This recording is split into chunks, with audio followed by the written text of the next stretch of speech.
तो हेलो दोस्तों, आज मैं captain America the first Avenger movie को एक्सप्लेन करने जा रहा हूँ। So let explain the movie की शुरुआत में हम एक जहाज़ को देखते हैं एंड वहाँ पर कुछ लोग आकर रिसर्च शुरू कर देते हैं। एंड फिर हम देखते हैं कि वहाँ एक टीम आती है और ज़मीन को खोदकर जहाज़ के अंदर चली जाती है। एंड फिर उन्हें वहाँ पर एक रेड एंड ब्लू कलर का शील्ड मिलता है। तब उन्हें पता चलता है शील्ड कैप्टन अमेरिका की है। एंड ये बात मैं आपको बताऊँगा कि कैप्टन अमेरिका यहाँ तक कैसे पहुँचा।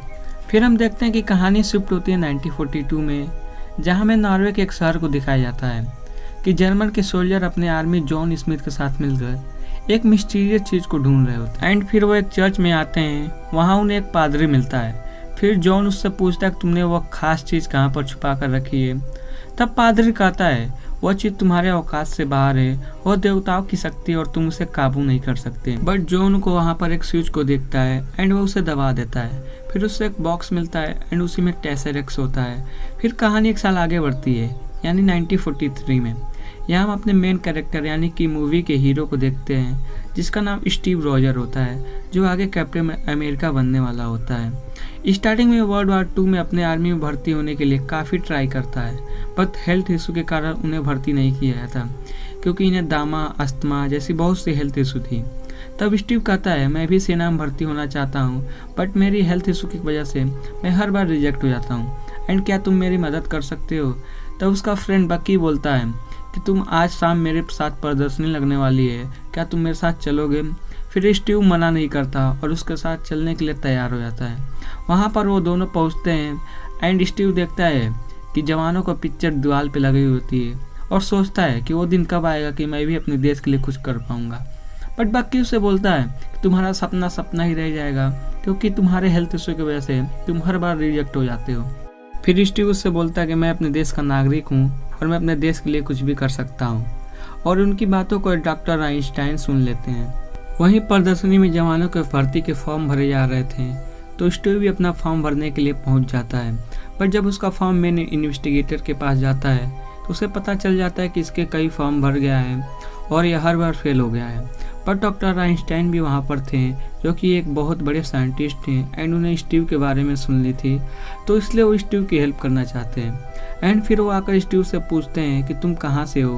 पहले तो स्टीव झूठ बोलता है, बट वो बोलते हैं अगर तुम मुझे सच बताओगे तभी मैं कुछ कर पाऊँगा। फिर स्टीव कहता है मैं तो ब्रुकलिन से हूँ। और फिर आइंस्टाइन की तरफ से स्टीव को मिलता है 1A। एंड अगर आप इस सिंबल को गौर करेंगे तो पता चलता है कि 1 का मतलब फर्स्ट एंड ए का मतलब एवेंजर, यानी captain America the first Avenger. वहीं पर सीन शिफ्ट होता है आर्मी कैंप में, जहां पर main commander Chester and Peggy Carter को दिखाया जाता है। उन्हें एक खास एक्सपेरिमेंट के लिए स्टीव के जैसे किसी इंसान की जरूरत होती है, पर जस्टर डॉक्टर आइंस्टाइन से कहते हैं कि मेरे पास एक ऐसा जवान है जो इससे फुर्तीला एंड इससे तेज दिमाग वाला है। फिर डॉक्टर आइंस्टाइन एक छोटा सा टेस्ट लेते हैं एंड एक बम को वहाँ पर फेंक देते हैं। बम को वहाँ देखकर सभी वहाँ से भाग जाते हैं, बट स्टीव अपने जान की परवाह किए बिना उस बम पर कूद जाते हैं। एंड फिर जस्टर को समझ आता है कि डॉक्टर आइंस्टाइन ने स्टीव को ही क्यों चुना। एंड फिर वो इस बात से एग्री करते हैं और स्टीव को एक्सपेरिमेंट के लिए हाँ बोल देते हैं।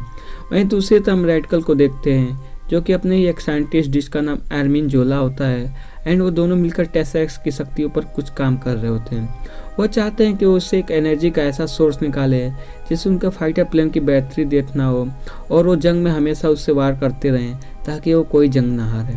एंड इसी की वजह से वो ऐसा मशीन बना लेते हैं जो टेसरेक्स से एनर्जी ऑब्जॉर्व करके बाकी दूसरी टैंक में वो एनर्जी ट्रांसफ़र कर सकता था। वह दूसरी तरफ हम पेगी कार्टर के साथ स्टीव को अपने शहर पहुँचता है, जहाँ पर डॉक्टर आइंस्टाइन की मशीन अवेलेबल थी, जो कि किसी भी इंसान को सुपर सोल्जर बना सकती थी। और इस मशीन को हावर्ड स्टार्क की तरफ से बनाया गया था एंड जो सीरम यूज होने वाला था उसे डॉक्टर आइंस्टाइन ने बनाया था। फिर वो लोग स्टीव के ऊपर एक्सपेरिमेंट करना स्टार्ट कर देते हैं। एंड जब मशीन को 10% ही पावर दिया जाता है तो मशीन से चिंगारी निकलने लगती है एंड अंदर से बस स्टीव की चिल्लाने की आवाज़ आती है। सबको लगता है कि एक्सपेरिमेंट फेल होने वाला है, बट तभी डिसाइड करते हैं एक्सपेरिमेंट को यहीं रोक दें। बट अंदर से स्टीव बोलता है कि नहीं, मैं इस मशीन की 100% कर दो, मैं झेल सकता हूँ। फिर हावर्ड स्टार्क मशीन को 100% पार कर देते हैं। एंड फिर हम अपने फर्स्ट एवेंजर को देखते हैं, यानी कैप्टन अमेरिका को। एक्सपेरिमेंट खत्म होने के बाद हम देखते हैं कि एक जासूस की मदद से वहाँ पर डॉक्टर आइंस्टाइन पर हमला हो जाता है एंड वो जासूस डॉक्टर आइंस्टाइन को गोली मारकर वहाँ से वो सीरम लेके भाग जाता है। फिर स्टीव डॉक्टर आइंस्टाइन को बचाने की कोशिश करते हैं एंड कहते हैं कि मैं आपको कुछ नहीं होने दूंगा, पर डॉक्टर आइंस्टाइन बोलते हैं कि मेरी फिक्र तुम मत करो, तुम जाओ और उससे पकड़कर उससे सीरम वापस लेके आओ। फिर हम देखते हैं कि स्टीव उसका दौड़ते हुए पीछा करते हैं एंड बहुत मुश्किल से वो उसे पकड़ लेते हैं, बट वो एक साइनाइड की गोली खा लेता है और जय हाइड्रा बोलकर वहीं मर जाता है। एंड डॉक्टर आइंस्टाइन के मर जाने एंड सीरम खत्म हो जाने के कारण यूएस गवर्नमेंट डिसाइड करती है कि अब वो दूसरा सुपर सोल्जर नहीं बनाएगी एंड वो स्टीव को ही कैप्टन अमेरिका बना देती है। फिर हम देखते हैं कि स्टीव को पता चलता है कि उसके दोस्त बक्की एंड उसके साथी सर्जिकल स्ट्राइक करने गए थे, बट रेडकल ने उन्हें सभी को अपने कब्जे में कर लिया है। फिर कैप्टन अमेरिका इनके बनाए गए अड्डे पर घुसकर वहां फंसे बक्की एंड सारे टीम को वहां से बचाने में सक्सेस हो जाते हैं, बट तभी कैप्टन अमेरिका का सामना रेडकल से होता है एंड फिर हम उसका असली चेहरा देखते हैं जो कि किसी सुअर के जैसे लग रहा था। कैप्टन उसे देखता है तो उसे काफ़ी ज़्यादा गुस्सा आता है, बट रेडकल अपने साइंटिस्ट आर्मिन जोला के साथ वहाँ से भाग जाता है। कैप्टन अमेरिका सभी को वहाँ से बचाकर अपने कैंप में लेके आ जाता है। वहाँ पूरी की पूरी आर्मी कैप्टन अमेरिका के इस कारनामे से बहुत खुश थी और कैप्टन के स्वागत में एक पार्टी रखते हैं। पार्टी में कैप्टन बताता है कि रेडकल के अड्डे पर मैंने एक मैप में कई देशों को निशान देखे जिस पे वो अटैक करने वाले थे। फिर वो कहते हैं कि क्यों न पहले ही हम उस बेस को नष्ट कर दें। फिर वो एक प्लान बनाता है एंड सभी उसका साथ देने के लिए तैयार हो जाते हैं। फिर वो हावर्ड स्टार्क से बोलता है कि हम लोग एक मिशन पे जा रहे हैं, तो क्या तुम मेरे लिए एक सुरक्षा का हथियार बना सकते हो। फिर वो बोलता है कि मैंने तुम्हें हमेशा कवच के साथ लड़ते हुए देखा है एंड तुम उसका अच्छे से यूज भी कर लेते हो, तो क्यों ना मैं तुमको एक कवच ही दे दूँ। फिर कैप्टन अमेरिका की नज़र पड़ती है एक शील्ड पर जो कि हमें स्टार्टिंग में दिखाई गई थी। फिर कैप्टन अमेरिका एक मिशन के तहत आर्मिन जोला को पकड़ने के लिए उसका इंतजार करता है एंड बहुत होशियारी से अपनी टीम को उस ट्रेन पर पहुंचा देता है जहां पर कैप्टन अमेरिका आर्मिन जोला को पकड़ने में सफल हो जाता है, बट उसका खास दोस्त बक्की ट्रेन से नीचे गिर जाता है। वहीं दूसरी तरफ आर्मिन जोला से पूछा जाता है तो वो बोलता है कि रेडकल एंड मैं कई देशों पर बम गिराने की प्लान किए थे। एंड जब कैप्टन अमेरिका को इस बात का पता चलता है तो अपनी पूरी टीम के साथ उनके सभी बेस को नष्ट करने के लिए निकल जाता है एंड फिर कैप्टन उनके मेन बेस पर पहुंच जाता है एंड फिर रेडकल को इस बात का पता चलता है तो अपने एयरप्लेन में बैठकर भागने की कोशिश करता है, बट कैप्टन अमेरिका एक कार की हेल्प से उस एयरप्लेन में एंटर हो जाता है। फिर वहाँ पर हमें कैप्टन अमेरिका एंड रेडकल के बीच ज़बरदस्त फाइट देखने को मिलती है, बट कैप्टन अमेरिका अपना शील्ड फेंक कर रेडकल को मार देता है जिससे रेडकल उस मशीन से टकरा जाता है जो टेसरेक्स को काबू कर रही थी। टकराने की वजह से टेसरेक्स उस मशीन से नीचे गिरने वाली थी, बट रेडकल उसे उठा लेता है एंड उसके अंदर इतनी पावर होता है कि रेडकल उसे काबू नहीं कर पाता और फिर रेडकल इवापोरेट होकर कहीं दूर चला जाता है। फिर यहाँ पर कैप्टन अमेरिका उस एरोप्लेन में अकेला होता है एंड फिर वो उस मिसाइल को देखता है जो कि कई देशों पर रेडकल गिराने वाले थे। सो अब कैप्टन अमेरिका के पास कोई दूसरा रास्ता नहीं था तो वो सोचता है क्यों ना मैं इस एरोप्लेन को क्रैश करा दूँ। एंड फिर वो अपनी गर्लफ्रेंड पेग्गी को कॉल लगाकर बोलता है कि इस एरोप्लेन में बहुत सारी मिसाइल है जो कि पूरे यूएसओ को तबाह कर सकती है, तो मेरे पास और कोई दूसरा चारा नहीं, इसलिए मुझे इस प्लेन को क्रैश करवाना होगा। फिर हम उन दोनों के बीच एक सैड सीन देखने को मिलता है एंड फिर कैप्टन अमेरिका पेग्गी को बाय बोलता है।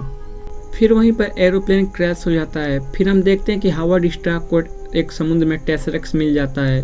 वहाँ पर हावर्ड स्टार्क कहता है कि अगर टेसरेक्स मिला है तो कैप्टन अमेरिका भी मिल जाएगा, और फिर उन्हें कैप्टन अमेरिका मिल जाता है जो कि मूवी की स्टार्टिंग सीन में हम देख चुके हैं।